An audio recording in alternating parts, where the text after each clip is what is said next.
নমস্কার বন্ধুরা, আমি সহেলি। অলৌকিক জোনের আসরে তোমাদের আরও একবার স্বাগত জানাচ্ছি। বন্ধুরা, আজ অলৌকিক জোনে ঘটনা শেয়ার করেছেন অলকানন্দা রায়। অলকানন্দা রায় এই প্রথমবার অলৌকিক জোনে ঘটনা শেয়ার করছেন। উনি জ্যোতিষ তন্ত্র এইসব বিষয়েও যথেষ্ট পারদর্শিনী। তো উনি ওনার অনেক অভিজ্ঞতা থেকে অনেক ক্লায়েন্ট আসে ওনার কাছে। তাদের কিছু নাম অবশ্যই পেশাগত খাতিরে উনি বলতে পারবেন না, তো তার জন্য উনি ঘটনাটা আমাদেরকে বলে পাঠিয়েছেন। উনি বলছেন, বিভিন্ন সময় বিভিন্ন রকম মানুষ আসেন। কারোর প্রবলেম খুব স্বাভাবিক হয়, কারোর আর্থিক সংসারে উন্নতি, অভাব অনটন, কারোর থাকে ছেলের বা মেয়ের বিয়ে, কারোর চাকরি ইত্যাদি ইত্যাদি, কাউ বা সন্তানহীনতায় ভুগছেন। এরকম স্বাভাবিক সমস্যাগুলো আমরা অভ্যস্ত, রোজ পাই। কিন্তু এরকম অনেক সময় ঘটনা আসে যেগুলোর থেকে বেরোবার রাস্তা আমি নিজেই জানি না, কারণ আমি সেই সাধনা, সেই স্তরে পৌঁছতে পারিনি। এটা ওনার নিজের বক্তব্য। সেই স্তরে পৌঁছতে আমার বহু বছর সময় লাগবে। তো তেমনই একটা ঘটনার কথা উনি আজকে বলছেন। আজকে পাঠানো ওনার প্রথম ঘটনা। উনি বলছেন ঘটনাটা উড়িষ্যার একটি খুব সাধারণ একটা জায়গা। পুরী না, পুরী থেকে অনেকটা দূরে, একটু মফস্বল মতো বলা যায়।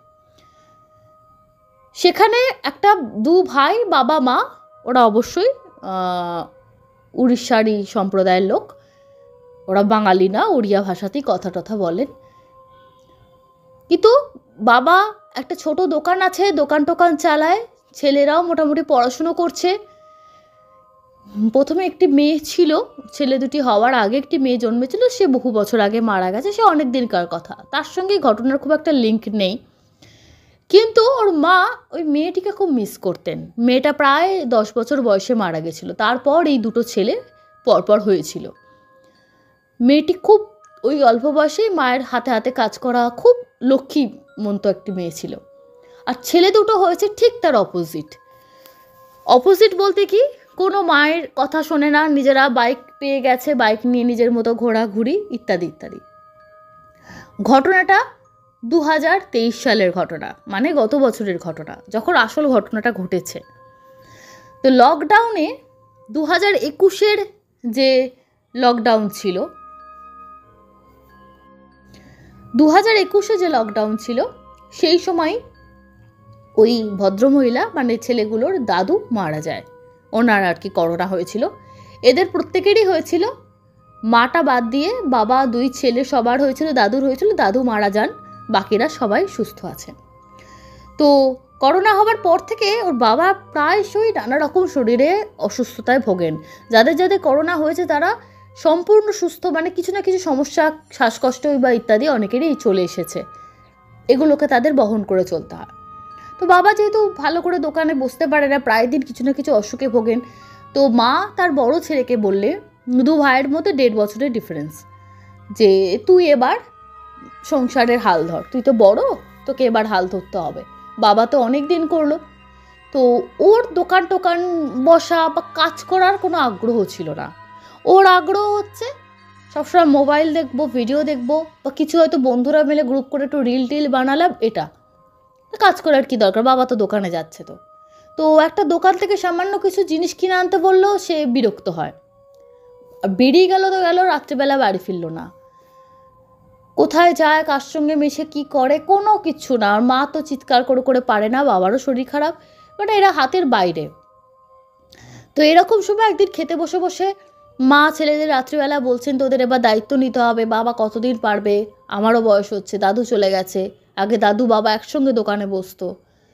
তো বড় ছেলে খুব রাগ টাক দেখিয়ে খাবার টাবার উল্টে বেরিয়ে চলে গেল, আমি আর বাড়িতে আজকে ফিরবো না, বন্ধুর বাড়িতে থাকবো।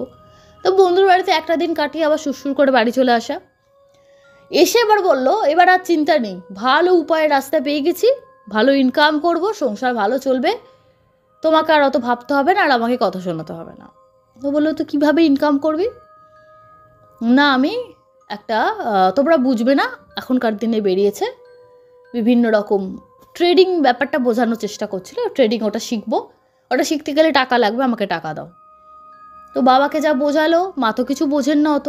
মা বললেন আমি বুঝবো না, বাবাকে বল। বাবা যা বুঝলো, দেখলো যে ভালোই, কিছু ভিডিও টিডিও দেখালো সোশ্যাল মিডিয়াতে, এইগুলো দেখো এখন অনেকে করছে, অনেক ইনকাম করছে, এখন আর বোকার মতো কেউ চাকরি করতে যায় না। ছেলেটি উচ্চ মাধ্যমিক পাশের পর লেখাপড়া ছেড়ে দিয়েছে, এই বড় ছেলেটি। ছোট ছেলেটি স্কুলেই পড়ছে তখনও, কলেজে ভর্তি হয়নি। এই বড় ছেলে বলেছিল যে না আমি আর পড়বো না। এরপর ওর বাবা বলল টাকা দেয়, টাকা দিয়ে একটা অনলাইন ইনস্টিটিউটে ভর্তি হয়।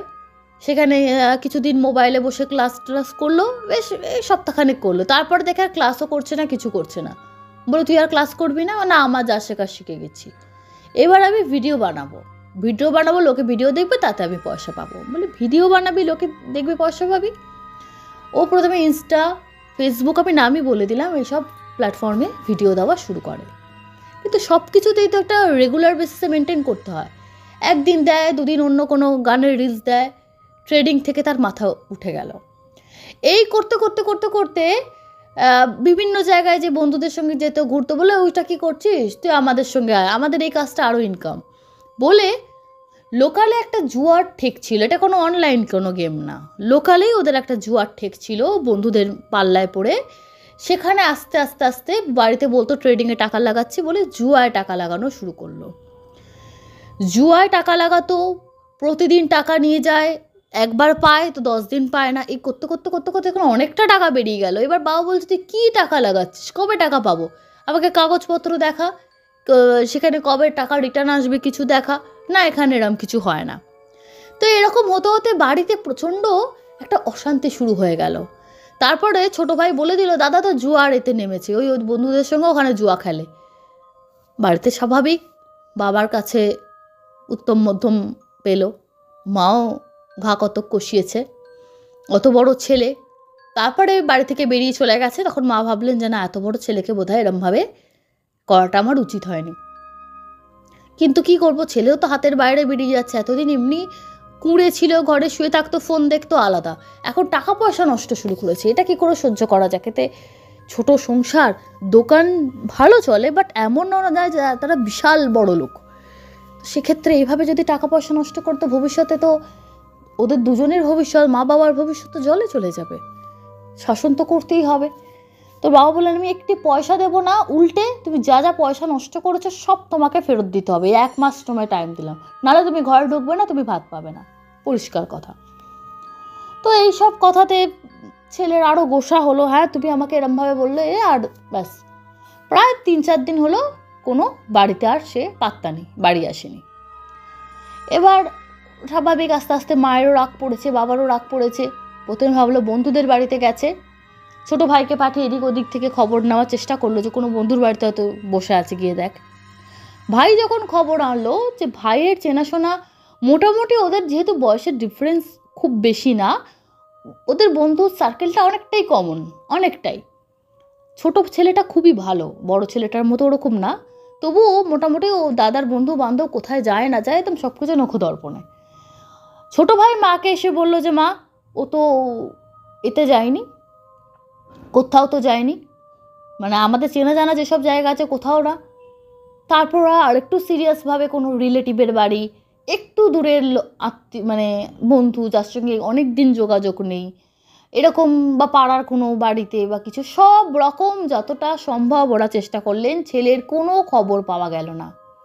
এবার মোটামুটি 7 দিন কেটে গেছে। এবার অনেকে বলবেন যে 7 দিন ছেলে নেই, তারা কোনো চিন্তা করেনি? না, অ্যাকচুয়ালি প্রায় রেগে মেগে বেরিয়ে যেত, বন্ধুর বাড়িতে থাকতো। আর প্রথমে ওর মা বাবা যথেষ্ট রেগেছিল, তাই 2-3 দিন তেমনভাবে ওরা চেষ্টাই করেনি, ভাই নিজের মতন খোঁজ লাগাচ্ছিল। তারপর যখন দেখলো 3-4 দিন পরেও বাড়িতে আসেনি, আর ওর তো কোনো রোজগার নেই যে নিজের টাকায় নিজে খাচ্ছে বা কিছু চাকরি করতে গেছে, তখন ওদের আস্তে আস্তে মাথা ঠান্ডা হওয়ার পর ছেলের ভিতরে চিন্তা হলো, এমনি ছেলে, মেয়ে নয়, জানে কোথাও না কোথাও একটা ঠিক থাকবে। 7 দিন যখন অতিক্রান্ত হলো, ছেলের কোনো খবর তারা পাচ্ছেন না, তখন তারা থানায় যোগাযোগ করলেন, থানায় ডায়েরি করলেন ছেলের ছবি টবি দিয়ে, এই বিষয়। তো পুলিশ বললেন ঠিক আছে আমরা দেখছি। তো ইয়াং ছেলে, ওকে তো কেউ তুলে নিয়ে যাবে না, তাহলে নিজের স্বেচ্ছায় চলে গেছে। দেখুন, স্বেচ্ছায় যদি কেউ গিয়ে কোথাও বসে থাকে, প্রথমত ওর যা আমি শুনলাম আপনাদের টাকাতেই ওর চলে, ও কেমন কিছু করে না, অল্প বয়সী ছেলে, 20-21 বছর হয়তো বয়স হবে ম্যাক্সিমাম। ও দুদিন পেটে টান পড়লে আবার বাড়ি চলে আসবে, এইসব অনেক আমাদের দেখা আছে। ওর মা বললেন তবুও আমার ছেলে তো, যদি কিছু রাগের দুঃখে কিছু করে ফেলে। বললেন আর রাগের দুঃখে কিছু করে ফেললে এতদিন আপনার কাছে খবর আসতো, কেন সেরকম কোনো এই মুহূর্তে ওরকম কোনো বেওয়ারিশ লাশ বা কিছু, তার বেওয়ারিশ লাশ শুনে মায়ের বুকে ধক করে উঠলো যে কোনো খবর টবর নেই। সুতরাং সেরকম কোনো চিন্তা নেই, ও দেখুন কোথাও কারোর বাড়ি গিয়ে বসে আছে। ওর মাও আশায় বুক বেঁধে রইলেন যে কোথাও ছেলে হয়তো কারোর বাড়ি গিয়ে বসে আছে।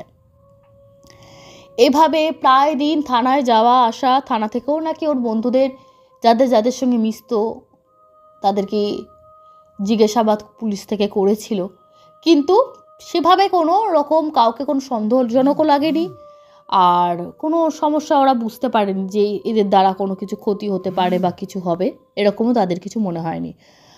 আর ছেলের কোনো তো কোনো নোট লিখে গেছে বা কিছুই না, শুধু বাড়িতে বাবা মার সঙ্গে ঝামেলা, কোনো মহিলা ঘটিত সমস্যা নেই। তো এবার একে খোঁজা খুব মুশকিল। এইবার দিন প্রতিদিন আস্তে আস্তে দিন কাটতে লাগলো, সমস্যার সমাধান তো কিছু পাওয়া যাচ্ছে না। মোটামুটি প্রায় 6 মাস কেটে গেছে, ছেলের কোনো খবর নেই। পাড়া প্রতিবেশী আত্মীয় স্বজন প্রায় দিন এসে তাদেরকে জ্ঞান দিয়ে যায়, তারা মা প্রতিদিন কান্নাকাটি করে, যেটুকু অন্ন জল গ্রহণ না করলে প্রাণ ত্যাগ করা যায় না সেটুকু গ্রহণ করেন, আর তারা বাবা মা ওইভাবেই হা হুতাশ করছেন যে ভালোভাবে যদি বোঝাতাম, যদি ভাবে গায়ে হাত না তুলতাম কি করব। আর লোকেরা তাদের এসে অ্যাকিউজ করছে, তোমরা এত বড় ছেলেকে মারতে গেলে কেন, কি করতে গেলে কেন। এবার ছেলেটির মামার বাড়ি থেকে মামা টামা তারাও অনেক দিন ধরেই খুঁজছিল ভাগ্নেকে, কোথাও কোনো সূত্র পাওয়া গেল না। এবার 6-7 মাস বাদে হঠাৎই একদিন সন্ধ্যাবেলা ওর মা দাওয়ায় বসে কোনো কাজ করছে, দেখে একটা লাল ধুতি উত্তরীয় গায়ে দিয়ে একজন একটু গলায় রুদ্রাক্ষের মালা টালা, বেশ দাড়ি টাড়ি আছে, এলোমেলো চেহারা, কেবল তো সন্ন্যাসীর মতো ঢুকছে। এবার উনি দেখে বললেন যে কে, হট করে দেখে উনি বুঝতে পারেনি, অন্ধকারে আলোর কাছে যেই উঠোনের আলোর কাছে এসছে, চোখটা দেখে আমার মা ছেলেকে চিনবেই, যতই দাড়ি থাক আর যাই থাক, বাবু তুই বলে একদম উনি যে নামে ছেলেকে ডাকেন আর কি, চমকে একদম ছেলেকে একদম জড়িয়ে কান্না কাটি, তখন সবাই এলো কি হলে কোথায় ছিলে। তিনি নাকি কোথায় গিয়ে সাধু হয়েছেন, জায়গাটার নাম উনি বলতে পারেননি, ম্যাম বলছেন ওনার মনে পড়ছে না। যাই হোক, যেখানে গিয়ে তিনি নাকি সাধু হয়েছেন, তাদের সঙ্গে নাকি সাধু সঙ্গ করছেন, এদিক ওদিক যাচ্ছেন, তারাপীঠ এই সেই বিভিন্ন জায়গায় তার ঘোরা হয়ে গেছে অলরেডি। খুব ভালো আছেন, সাধনার মধ্যে আছেন, এবং এই সাধনা থেকে নাকি সে বড় জ্যোতিষী হবে, বড় তান্ত্রিক হবে, তারপর টাকা পয়সার অভাব হবে না। আমি তোমাদের কথা এখনো রাগ করিনি, আমি খুব মন শক্ত করে গিয়ে স্টেশনের ধারে বসেছিলাম, তারপর থেকে ওখান থেকে এরকম যোগাযোগ।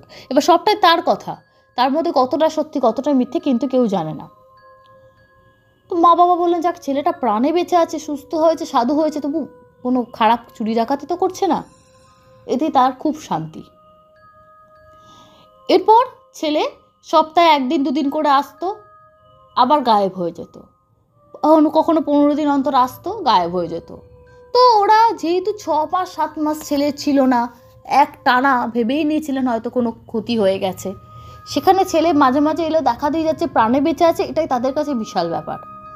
ও বুঝে গেছে না আর সংসারও করবে না, কাজও করবে না, কাজকর্ম সংসারের দায়িত্ব নেওয়া কোনো কিছু একে দিয়ে হবে না, যাক প্রাণটুকুই বেঁচে থাকুক, যা কিছু দায় দায়িত্ব ছোট ছেলেকেই নিতে হবে। এই রকম দিন কাটতে কাটতে, দিন মাস বছর কাটতে কাটতে একটা সময় গিয়ে হঠাৎ করে ছেলেটা বাড়িতে ফিরে এলো, বলল আমি আর যাব না কোথাও, আমি বাড়িতে থাকবো। চোখে মুখে একটা ভয়, তটস্থ হয়ে আছে, খুব ভয় পাচ্ছে। কি হলো, খাবার দিলে খাবার খাচ্ছে না, একদম সেই খাটের একদম কোণে গিয়ে গুটিয়ে বসে আছে। মা বাবা বলছে কি হলো, কিছু তো বোঝা যাচ্ছে না, হঠাৎ করে কি হলো। এমনিতে তো প্রায় আসতো, যেত, দেখা করে যেত বাড়ি থেকে, একটা ছোট ফোন ছিল, মাঝে মাঝে ফোনেও যোগাযোগ করতো, তো হঠাৎ কি হলো। তবে ওকে বাবা অনেকবার জিজ্ঞেস করেছেন যে তোর চলে কি করে, তুই তো টাকা পয়সা আমাদের থেকে কিছু নিস না। ও বলেছিল ভক্তরা আসেন, তারা নানা রকম টাকা পয়সা যেমন আশ্রমে সাহায্য করেন, সেখান থেকেই নাকি ওদের হয়ে যায়। ওরা কি এক পাকে আহার করেন, কারণ আমি পুরো জিনিসটা জানি না, কোথাও হয়তো ভুল বলবো, কারোর খারাপ লেগে যাবে, সেহেতু ম্যামও ভালোভাবে আমাকে এই বিষয়টা ক্লিয়ার আউট করেননি। তো মোটামুটি মোদ্দা কথা ওর চলে যায়, ওর কোনো আলাদা করে টাকা পয়সা লাগে না। মা বাবাও বিশ্বাস করে নিয়েছিলেন যে স্বাভাবিক সাধু সন্তদের জীবন তো খুব সাধারণ হয়, তাদের তো এমন কিছু বিশাল বাহুল্যের দরকার হয় না, তাই বোধহয় শিষ্য বা ভক্তরা যা দেয় তাতেই তাদের জীবন ভালোভাবে কেটে যায়।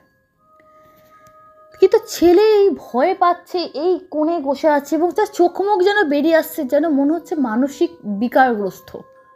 এটা দেখে ওরা প্রচণ্ড ভয় পেতে শুরু করলেন এবং বলছেন প্রতিদিন দুপুর 12টা হলেই একটা ঘরের মধ্যে একটা চন্দনের গন্ধ ভরে যেত।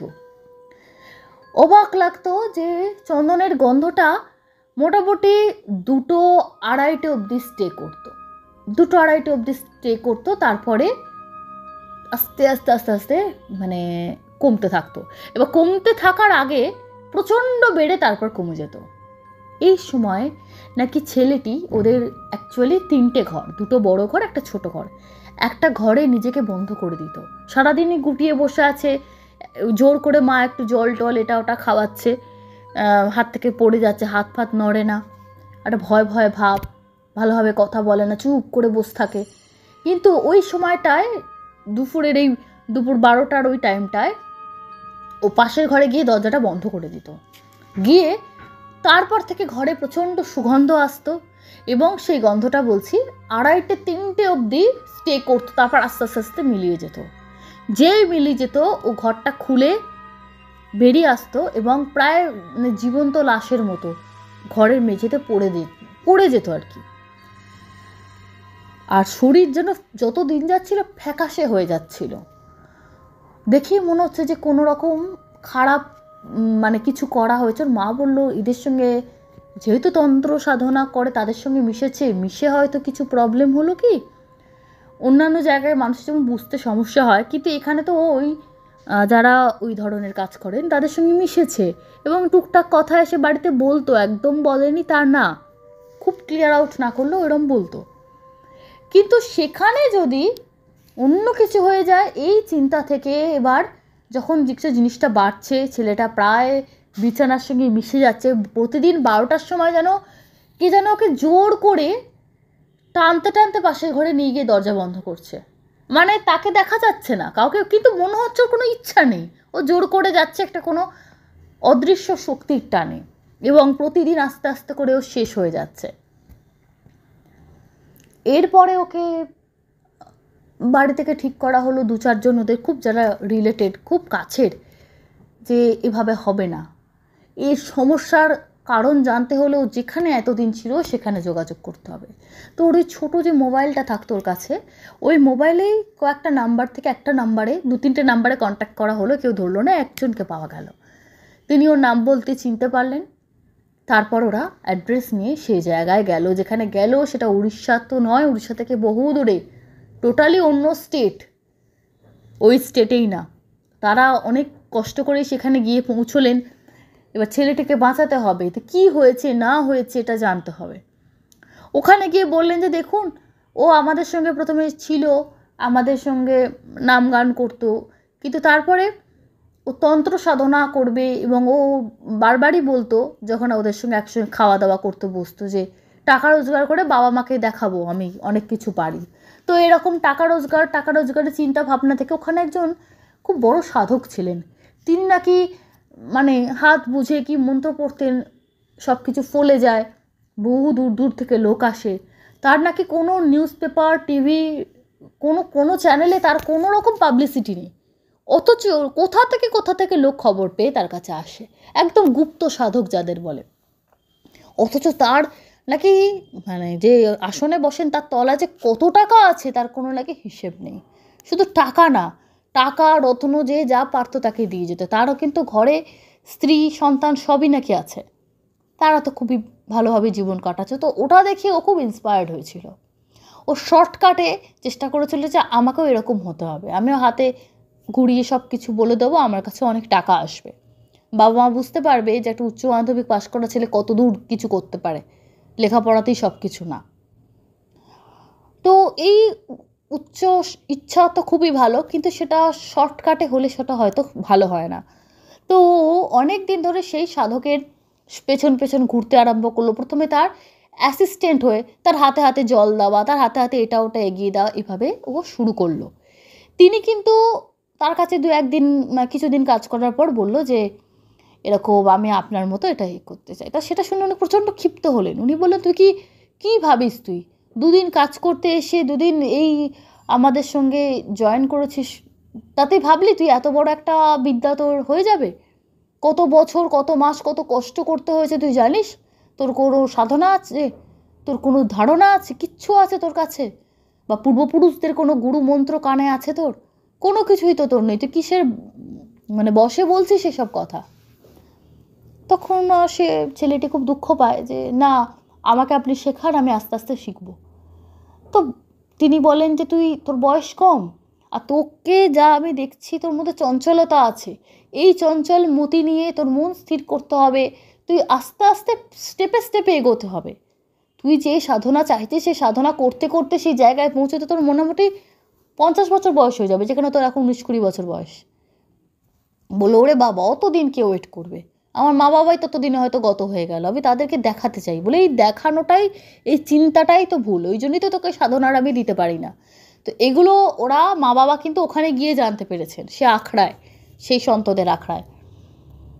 তাও ও জোর জবরদস্তি করে উনি বললেন তবে নে বেটা, তুই নয় বড় সাধু হবেই, নয় তুই মরবি, মাঝামাঝি এখানে কোনো রাস্তা নেই, এখানে কোনো মাঝামাঝি কোনো পথ নেই বেছে নেওয়ার। ও দেখে যে ঠিক আছে, টাকা, ওখানে টাকার মাথাটায় ঘুরছিল যে টাকা রোজগার করবো, ওনার মতো টাকা হবে, আমারও আসনের তলায় লাখ লাখ টাকা পড়ে থাকবে। কিন্তু কি পথ দিয়ে যেতে হবে সে তখন বুঝতে পারেনি। এরকমই যখন গুরুদেব অল্প অল্প করে সাধনার জিনিস শেখাচ্ছেন, সুন্দরভাবে পথটা বেছে দিয়েছেন, আরম্ভ করেছেন, কিন্তু ছেলেটির মধ্যে না লালসাটা বেশি ছিল। শিখছিল, সব কিছু করছিল, তাদের কথা মতো কাজ করছিল, তাদের সহকারী হিসাবে যা যা কাজ করে সব কিছু করতো, কিন্তু চট জলদি করার লালসা ছিল। ও কী করতো, ও ভাবতো গুরুদেব মনে হয় আমাকে অল্প অল্প শেখাচ্ছে, গুরুদেব যদি আমাকে বেশি করে না শেখায়, যদি উনি না চান আমি ওনার মতো শিখে যাই, তাতে যদি ওনার নিজের বিজনেস ডাউন হয়ে যায়। কিন্তু উনি ভাবতে পারেনি ওনার যদি বিজনেস করারই থাকতো ওনার এই বিদ্যাকে বিক্রি করে, তাহলে উনি নানানভাবে সোশ্যাল মিডিয়া, আজকের যুগে উনি অনেক রকমভাবে অ্যাড দিতে পারতেন, নিজের অনেক কিছু করতে পারতেন, কিন্তু উনি পুরো গুপ্ত। এবং ওনাকে যারা টাকা দেয় উনি কিন্তু টাকা চান বলে দেয় না, ওনাকে টাকা জোর করেই দিয়ে দেয়, আশ্রমের সাহায্যার্থের নাম করে তারা দেয় গুরুদক্ষিণা হিসাবে। কারোর থেকে উনি কিছু সেইভাবে যে ক্রিয়া করেন সে ক্রিয়ায় যা যা দরকার, তাছাড়া কিন্তু এক্সট্রা কোনো চার্জ উনি আমার কাজের জন্য এই লাগবে উনি বলেন না, টাকাটা ওনার কাছে বলতে গেলে অটোমেটিক্যালি আসে। কিন্তু এইটা বোঝার ক্ষমতা এর হয়নি, ও খুবই বাচ্চা ছেলে। তো এই করতে করতে কী করলো, গুরুদেবকে ফলো করা শুরু করলো, যে গুরুদেব কোথায় যাচ্ছে, কার সঙ্গে দেখা করছে, সেখান থেকে বোধহয় আমি এনার সঙ্গে মিশে বোধহয় এনার যে গুরু আছে আর কি, তার কাছে পৌঁছতে পারবো, একদম টপ লেভেলে, তাহলে আমার কাছে আরও ইজি হবে। এই চিন্তা থেকে কি করলো, প্রতিদিন ওনার গুরুদেব যখন পাতক্রিয়া করতে যেতেন ও ফলো করতো। উনি খুব ভোরের আলো ফোটার আগে পাতক্রিয়ায় করতে যেতেন গুরুদেব। ও কি করতো, মোটামুটি মনে ঠিক করে রাখতো যে উনি এই সময় যান, ওর পেছন পেছন ফলো করতো। প্রথম 1 দিন 2 দিন গুরুদেব দেখে ফেলেছেন, বলেছেন কিরে তুই কী করছিস, বলে আমিও এরকম, সন্দেহ করেনি, হতেই পারে। বলে ঠিক আছে, একদম পাতক্রিয়া কমপ্লিট করে চান করে একদম আশ্রমে আসবি, বলে হ্যাঁ। তো 2 দিন মিথ্যে মিথ্যে করে চান করেও চলে এসছে। এইবার এরকম হতে হতে এইবার ও দেখলো যে গুরুদেব কোথায় যান। তো গুরুদেব নাকি এই সময় এই ঠিক সকাল হচ্ছে আর রাতের এই সন্ধিক্ষণ, এই সময়টাকে কি বলে বন্ধুরা তোমরা কমেন্ট করে আমাকে জানিও, আমি জানি না। একজন নাকি খুব সুন্দরী নারীর সঙ্গে একটা গাছের তলায় বসে, এবং যে জায়গাটা আশ্রমটা বেশ নির্জন একটা জায়গা, চতুর্দিকে বেশ জঙ্গল আছে, আর পাথুরে পাহাড়, জানি না এটা কোন জায়গা। তো এবার সেখানে একটা গাছের তলে সুন্দরী একজন রমণীর সঙ্গে সে নাকি কথা বলেন, এবং শুধু কথা বলেন না, গাছের আড়ালে গিয়ে সে যা বুঝেতে তারা বোধহয় সঙ্গও করেন। এবার সঙ্গ মানে কি তোমরা বুঝতে পারছো। এবার সেখান থেকে মনে হলো, আচ্ছা গুরুদেব তাহলে এই মহিলার কাছ থেকেই ক্ষমতা পায়, তাহলে গুরুদেবের পেছনে আমি এত খাটছি কেন, আমি তাহলে এই মহিলাকে ডাইরেক্ট ধরি। যেমন ভাবা তেমন কাজ। এই করে গুরুদেব কিন্তু বুঝতে পারছিলেন ওনার কিন্তু শক্তি অনেক বেশি, যে ভুল পথে এগোচ্ছে। 2 দিন 3 দিন অন্যান্য ওর বয়সে আরও অনেক শিষ্য ছিল, তাদের সঙ্গে কিন্তু উনি ওনাকে ঘুরিয়ে ফিরিয়ে ওকে বুঝিয়েছেন যে তুই কিন্তু শর্টকাট চেষ্টা করিস না, তুই সত্যের পথে আসল পথে এগো, তুই কি তাড়াহুড়ো করতে গেলে কিন্তু মারা পড়বি, তোর কিন্তু মতি চঞ্চল এখনও আছে। ও ভাবতো গুরুদেব আমাকে হিংসা করছে, আমি হয়তো তাড়াতাড়ি ওনার কাছ থেকে ক্ষমতা পেয়ে যাব, আমার বেশি টাকা হয়ে যাবে, ওর কাছে আর কেউ আসবে না, ওই জন্য আমাকে বলছে, এটাই ওর মাথায় ছিল। তো এরপরে একদিন কি করলো, একটু দেরিতে বেরোলো। এবার সেই মহিলার সঙ্গ সেরে গুরুদেব যখন স্নান করলেন, আচমন করে যখন আশ্রমে ফিরে আসছেন, ও দেখছে মহিলা আস্তে আস্তে চলে যাচ্ছে জঙ্গলে, আরও গভীর জঙ্গলের দিকটায় চলে যাচ্ছে, যেখানটা কেউ কিন্তু মানুষরা যায় না, সাধারণ মানুষেরা। ও কী করলো, একদিন সেই মহিলার পেছন পেছন ধাওয়া করলো। পেছন পেছন কিছুটা ধাওয়া করার পর ও দেখছে আমি একদম গভীর জঙ্গলে চলে এসেছি, এখানে হায়না টায়না সব আছে, আরও কি কি আছে কেউ জানে না। তো বন্য জন্তুর আওয়াজ পাচ্ছে, ও চলে এসছে ভেতরে। এবার তো মহিলাকে কিন্তু দেখতে পাচ্ছে না, কিছুক্ষণ এদিক ওদিক করে এবার ফিরবে কি করে, রাস্তাও হারিয়ে ফেলেছে, কোন দিক দিয়ে এসেছিলাম, কোনো রকমে কি করব না করব। তখন দেখে সামনে একজন সুন্দরী মহিলা, সুন্দরী মানে অদ্ভুত রকম, মানে পৃথিবীতে ওরকম সুন্দরী মহিলা পাওয়া যায় না, অদ্ভুত তার রূপ, অদ্ভুত তার চেহারা, তার চোখ যেন নীল, আর রং যেন ফেটে পড়ছে, আর পুরো সাদা বস্ত্র, শাড়ি ঠিক বলা যায় না, একটা হোয়াইট গাউনের মতন দেখতে, অথচ আঁচল আছে, কিন্তু চুল খোলা, তার রূপের ছটায় যেন জঙ্গল আলোকিত হচ্ছে। সেই মহিলার সঙ্গে ওর কি কথা হয়েছিল কি না হয়েছিল এটাও ছাড়া কেউ জানে না, শুধুমাত্র ও সেদিন সকালবেলা, মানে ভোর রাতের কথা, সকালে এসে ওর খুব যে ক্লোজ একটা বন্ধু হয়েছিল তাকে বলেছিল আমি এরম গুরুদেবের পেছনে ধাওয়া করে ওই মহিলাকে পেয়েছি, এইটুকু জন্য জানতে পেরেছিল। আর কিন্তু ছেলেটিকে কিছু বলেনি, বা আর কিছু জানা সম্ভব হয়নি যে কি কথা হয়েছিল, সে কি বলেছিল, কিছুই না। আর এই ছেলেটির এখন যা কন্ডিশন, সে নিজের কিছু বলার অবস্থাতে নেই, সে বলতে গেলে তাকে মানসিক ভারসাম্যহীনের রাস্তাতেই ফেলা চলে বলে। আর বেশ 4-5 দিন বাদ থেকে ছেলেটি ওরমভাবে যাতায়াত করতো, গুরুদেব ওকে শিক্ষা দেওয়া বন্ধ করেছিল, কারণ গুরুদেব বুঝে গেছিলেন যে কি পাল্লায় পড়েছে, এ কি আমাকে পেরিয়ে কি করার চেষ্টা করছে। গুরুদেব কোনো প্রতিশোধ নেননি, কোনো রেগে গিয়ে তাকে কটু কথাও শোনাননি। গুরুদেব জানে যার পাল্লায় পড়েছে ও শাস্তি ওখান থেকেই পাবে, এর জন্য আমাকে আর কিছু করতে হবে না। উনি কোনো রকম কিছু আর কি করবেন, কোনো রাস্তা খুঁজে না পেয়ে ওকে একদিন বোঝালেন যে তুই তো ভুল রাস্তায় পা দিলি, এখনও সময় আছে, ক্ষমা চেয়ে নে। ও শুধু একটা কথা গুরুদেবকে বলে, আমার আর ফেরার পথ নেই। বলা আচ্ছা, গুরুদেবেরও বোঝা হয়ে গেছে যে একেবারেই গেছে। আস্তে আস্তে আস্তে আস্তে ওর মধ্যে মানসিক ভারসাম্যহীনতা এলো, এবং একদিন ওর সেই বন্ধুর কাছ থেকে সামান্য কিছু টাকা নিয়ে পালাতে পালাতে চিৎকার করতে করতে নাকি ওখান থেকে বেরিয়ে চলে এসেছিল। এবার কীভাবে এতটা রাস্তা এলো একটা স্টেট থেকে একটা স্টেটে ওই মানসিক অবস্থায়, সেটাই খুব আশ্চর্যজনক বিষয়। বাড়িতে কোনো রকমে পৌঁছে তারপরের ঘটনা আমরা সব জানি। তখন বলা গেল যে সেটা বোধহয় কোনো, যেটুকু গুরুদেব তো বলবেন না তিনি কার সঙ্গে দেখা করতেন বা কিছু, স্বাভাবিক। তো ওখানকার আশেপাশের লোকেদের থেকে জানা গেল ও কোনো যক্ষিণী হবে হয়তো। এবার যক্ষিণী বিভিন্ন ধরনের, বিভিন্ন পদের যক্ষিণী হন। সব যক্ষিণী, কিছু কিছু যক্ষিণী থাকে দেবতার থেকে একটু নিচে, কেউ থাকে তার পরের স্তরে, অনেকগুলো স্তরের মধ্যে এরা থাকেন। আমাদের এই ভূলোক থেকে তার পরের স্তরে যারা থাকেন তাদেরকে মানে সাধনা দিয়ে আয়ত্ত করা খুব সোজা, মানে অন্যান্যদের থেকে সোজা, কিন্তু কোনো এই রকম পিছনে ধাওয়া করে করে এভাবে তাদেরকে কিন্তু বশ করা তো যায় না, বরং মৃত্যুকে আমন্ত্রণ জানানো। তো ওর মা বাবাকে একজন বলে দিল যে আপনার ছেলে যে রাস্তায় গেছে ওর আশা ছেড়ে দিন, যক্ষিণী এইভাবে ওর সঙ্গে সঙ্গ করতে করতে ওকে শেষ করে ফেলবে। কাঁদতে কাঁদতে মা বাবা ফিরে এলো, জানে এর থেকে বাঁচার কোনো উপায় নেই। আর গুরুদেব তো প্রচণ্ড রুষ্ট, উনি আর কিচ্ছু করবেন না ওর জন্য। মায়ের মন, উনি কী করলেন, পরের দিন থেকে 12টার সময় যেই ছেলে ওই ঘরে যাওয়ার চেষ্টা করে উনি আর ঘরে যেতে দেন না। উনি ওনার মতন করে নানা রকম ছেলেকে এদিক ওদিক থেকে তাবিজ বেঁধে দিলেন, ঘরে ধূপ দিচ্ছেন, ধুনো দিচ্ছেন। এটা তো কোনো সেইভাবে কোনো মৃত মানুষের আত্মা নয়, এ যক্ষিণীর ক্ষমতা অধিক। তাতে কি হলো, ছেলে আরও ভয়াবহ চিৎকার করা, প্রায় তাকে শেকল দিয়ে বেঁধে রাখতে হয়। এবং একদিন বলছেন এই করতে করতে 2-3 দিনের দিন ছেলে মায়ের সামনেই নির্বস্ত্র হয়ে গেল এবং তার আচরণ দেখে মনে হচ্ছে সে কোনো সঙ্গমে লিপ্ত, অথচ আর কাউকে দেখা যাচ্ছে না। এই দৃশ্য দেখে মা ভয় পেয়ে গেলেন, কি ভয়ঙ্কর দৃশ্য, নিজে চোখে না দেখলে কেউ বিশ্বাস করবে না, কেউ যেন তার সঙ্গে জোর করে সঙ্গম করছে একটি ছেলের সঙ্গে। তো এই দৃশ্য দেখে প্রচণ্ড তারা ভয় পেয়ে গেলেন। তিনি ভয় পেলেন, ওর বাবাকে খবর দিয়েছিল, বাবা তো মানে চলেই গেল ঘর থেকে বেরিয়ে। দেখলেন যে এইভাবে তার ঠিক 2-3 দিন বাদে ছেলেটি মারা যায়। এরকমই একটি দুপুরবেলা মারা যায়। মা অনেক চেষ্টা করেছিল, এই ঠাকুর বাড়ি, জল পোড়া, তেল পোড়া, সাধারণ যারা ওঝা বা তারা বলেন না ভূত প্রেত হলে হতোই, যক্ষিণীদের ব্যাপার আমরা জানি না, এরা অনেক উচ্চ মার্গের সাধনা, আপনার ছেলে এইসবের মধ্যে গেল কেন?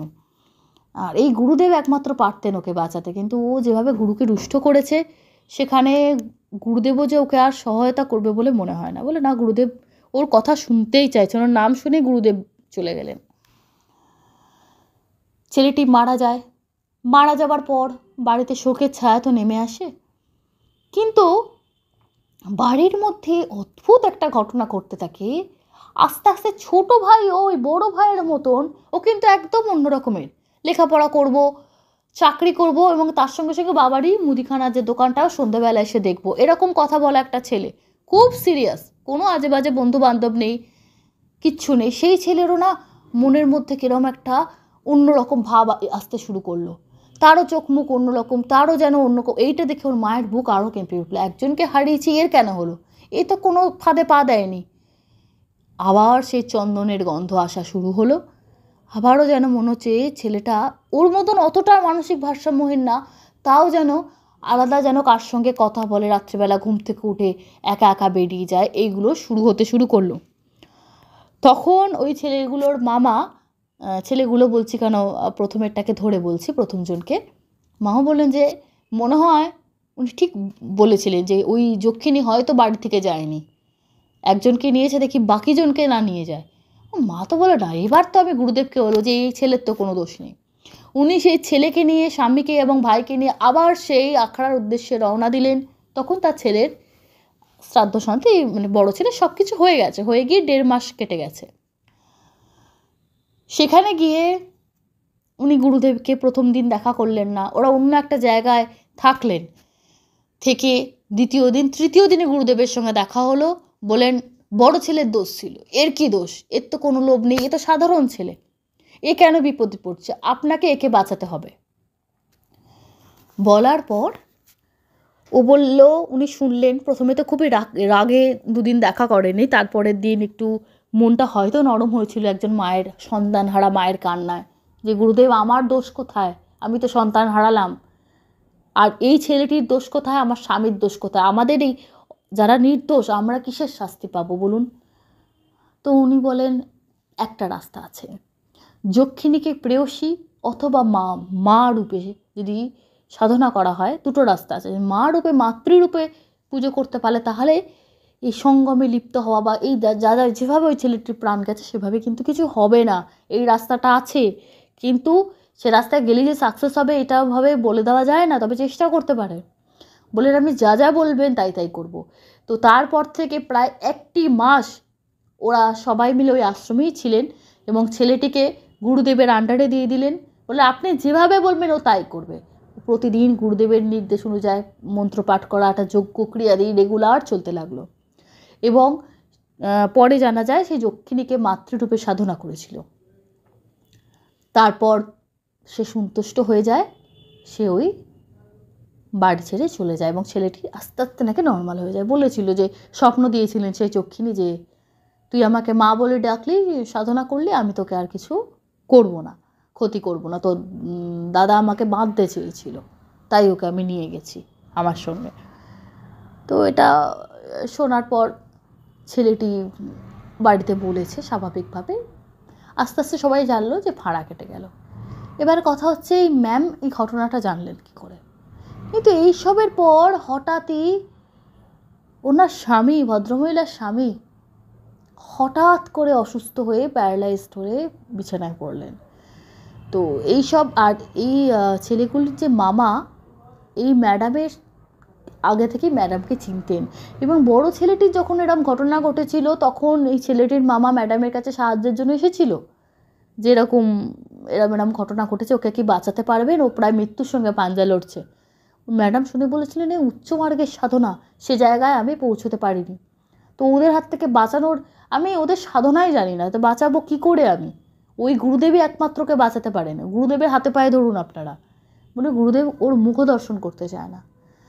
তো বললাম তাহলে তো কিছু করার নেই। তারপর যখন ছেলেটির বেলায় বলল তখন ইনিই বুদ্ধি দিয়েছিলেন যে একটা রাস্তা আছে, আপনারা গুরুদেবের কাছে যান, এই ছোটো ছেলের তো দোষ নেই, একে গুরুদেব বাঁচিয়ে নেবেন। তো ম্যাডামের কথা মতো সব কিছু তো ঠিকই হলো। এরপর এর বাবা যখন এরকম হলো আর কি, তারপর ওর বাবা মারাও গেল, তখন ওর মা এসে বললেন যে ম্যাডাম আমার স্বামী কেন মারা গেল? বলে দেখুন ছোট ছেলেকে কোনো রকমভাবে আপনারা বাঁচাতে পারলেন। স্বামীর বিষয়টা কি হলো, ওরা না বাড়িতে এলে কাউকে না কাউকে নিয়ে যায়। বড় ছেলেকে তো নিয়ে গেছে, তার আত্মার টানে বলুন বা সেই যক্ষিণীর কোনো টানে বলুন, সে না চাইতো আপনার স্বামীকেও নিয়ে চলে গেছে। আপনারা একটা কাজ করুন, ওই বাড়িটা ছেড়ে দিন ছেলেকে নিয়ে। বলে ভিটে মাটি ছেড়ে তো? বলে হ্যাঁ ভিটে মাটি ছেড়ে দিন, দোকানও বিক্রি করে দিন পারলে, ওখানে আর যাবেন না, দরকার নেই। আপনারা ছেড়ে দিন, আপনাদের সঙ্গে যেহেতু বন্ধনে আপনাদের গোত্রর সঙ্গে জড়িয়ে গেছে, এবার নতুন করে কেউ যদি কিনতে চায় বাড়িটাকে ভেঙে একেবারে গুঁড়িয়ে দিয়ে নতুন করে পুজো আচ্ছা করে তাতে সস্তায়ন করে সেটা শুরু করবে, কিন্তু অন্য কাউকে দক্ষিণার কোনো ক্ষতি করবে বলে মনে হয় না। কিন্তু আপনারা ছেড়ে দিন, নয় জমি জায়গা ত্যাগ করুন, নাহলে প্রাণের মায়া ত্যাগ করতে হবে, নাহলে আবার যে ভবিষ্যতে ছোটো ছেলেকে আক্রমণ করবেন না বা আপনাকে করবে না তার কোনো গ্যারেন্টি নেই। তো সেই মা এখন নিরুপায় হয়ে অন্য রাজ্যে, কোথায় গেছেন উনি বলেননি, অন্য রাজ্যে অন্য জায়গায় ছেলেকে নিয়ে আশ্রয় নিয়ে প্রথমে ভাইয়ের বাড়িতে ছিলেন বহুদিন, তারপরে সেখানে থেকে একটা কোনো ব্যবস্থা করে দোকানটা বিক্রি করে বেশ কিছু টাকা পেয়েছিলেন, সেই টাকায় একটা ছোট ঘর একটা অন্য জায়গায় নিয়ে তারা আছেন। মা এখন বাড়িতে বসে ঠোঁয়া বানানো, একটু পুঁথির হার টার এগুলো কাজ করেন। ছেলেটি লেখাপড়া করছে, তার সঙ্গে একটু আধটু টিউশনও করে। ছোট ছেলে লড়াই করছে সংসারটাকে দাঁড়াবার। বাপ ঠাকুর তার বাড়ি, তৈরি ব্যবসা, সমস্ত কিছু বড় ছেলের জন্য। বাবা অল্প বয়সে, মাত্র 55 বছর বয়স হয়েছিল ওর বাবার, সব চলে গেল, সব শেষ হয়ে গেল। অদ্ভুত একটা ঘটনা ম্যাডাম আজকে শেয়ার করেছেন। ম্যাডাম বলেছেন আমি তেমনভাবে কিছু হেল্প হয়তো ওদের করতে পারিনি, কিন্তু আর কোনো উপায় ছিল না এই ছোট ছেলে আর মাকে বাঁচানোর। কেমন লাগলো বন্ধুরা তোমাদের এই ঘটনাটা? অবশ্যই আমাদের জানিও কমেন্ট করে।